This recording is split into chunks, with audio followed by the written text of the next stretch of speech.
Hey, Tim.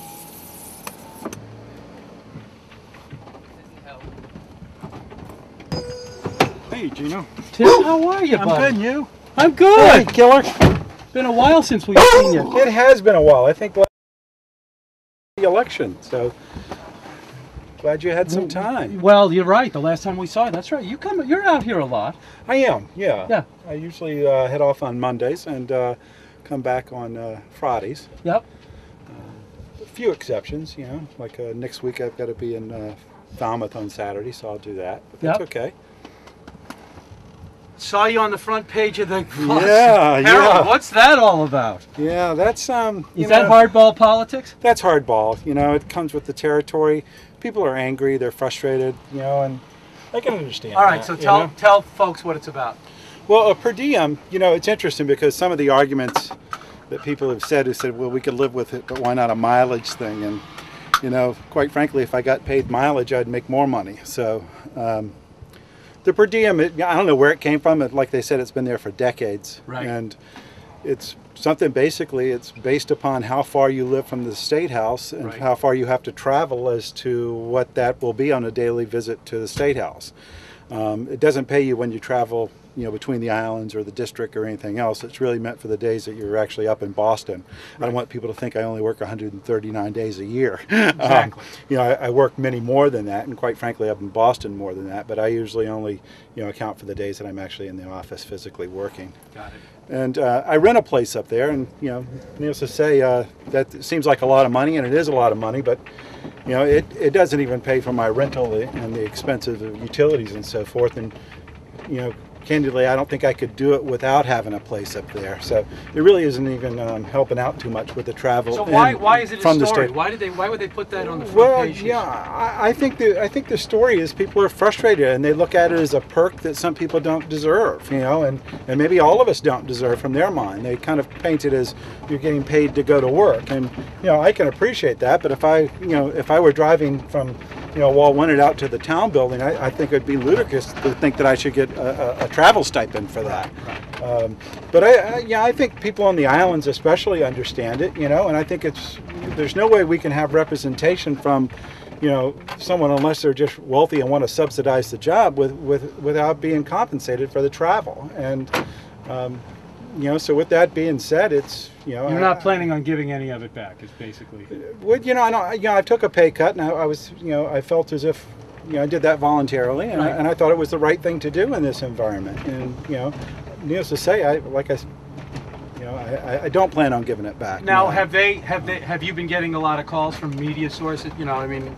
You know, no, they called me. They like? called me about it, and I responded to them. And you know, the day has been kind of. I've had other meetings to go to. The people on the island have been like thinking it's ludicrous because they all know what it costs just to get on and off the island, and needless to say, to rent a place in Boston and to travel and maintain 2 cars. You know, if you're doing this job, you keep a car in Hyannis, and cool. You know, it's my car, and I pay for it. And so it's, you know, I understand though. People are angry, they're frustrated, and they'll just. And you're playing. I mean, you're in the big leagues now. I mean, this is you're playing. It's hardball. Yeah, You're realizing that now, or had you known this already? I had known this. You know, I think, you know, what traditionally you know, what I hear, and a lot of it is from, you know, hearsay from my colleagues and so forth, is, you know, when you get up to Boston, you're under a little bit more of a, you know, microscope, and we're all painted with the same brush. I feel comfortable that the people that I represent from the islands and from Falmouth appreciate what I'm doing. Eric Turkington always took the stipend and the per diem. Yep. I believe all the Cape delegation takes their per diem.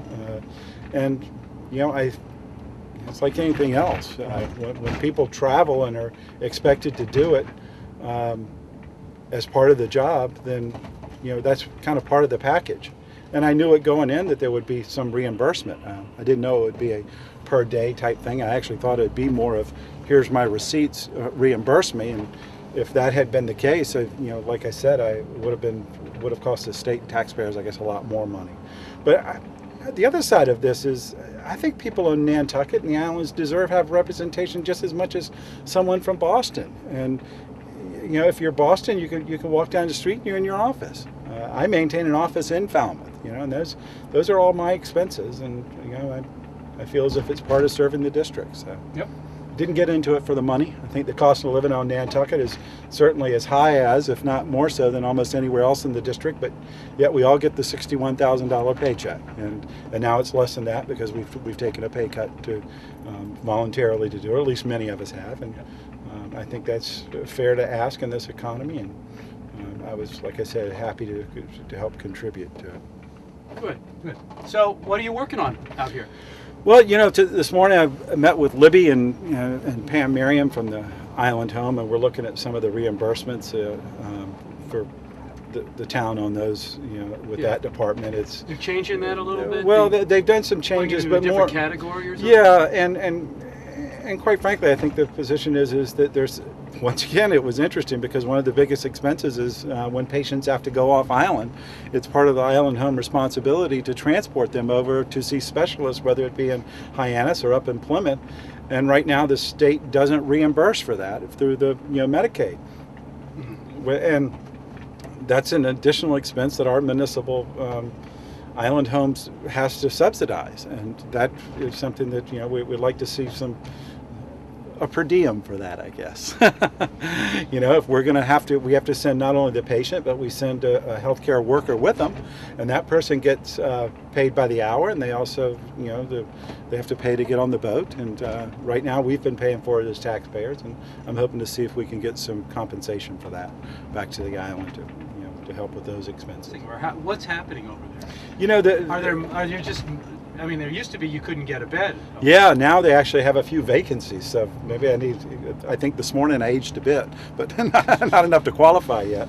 I think, it's a sign of the times. I think you're going to see that some people have left this island in the last year, and some of those people may have been elderly or may have had their parents living with them that may have eventually ended up in the Island Home, and maybe they've left.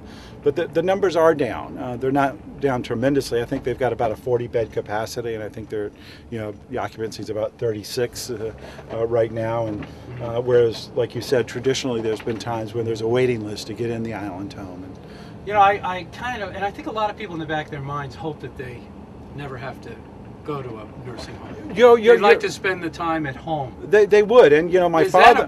Is that something that is on the horizon? That kind of, are we heading more in that direction, or are we heading more in a? I think that no, I don't think we're heading in that direction necessarily. I think you're going to see over the last several years more of a combination, and I think that will still have to exist. When you get to the Island Home, there's really some functions that it would probably be cost prohibitive for someone to come in and live in your house 24 hours, an individual to give you individual service, whereas in a group home, they might be looking over 3 or 4 patients, so the economy of scale. Unless family steps up, and I will use my own family for an example. And this is something that people don't realize about the Island Home, but my father-in-law had a stroke a while back, and he had to go to rehab, and actually he had his rehab was done at the Island Home, which I didn't even realize that.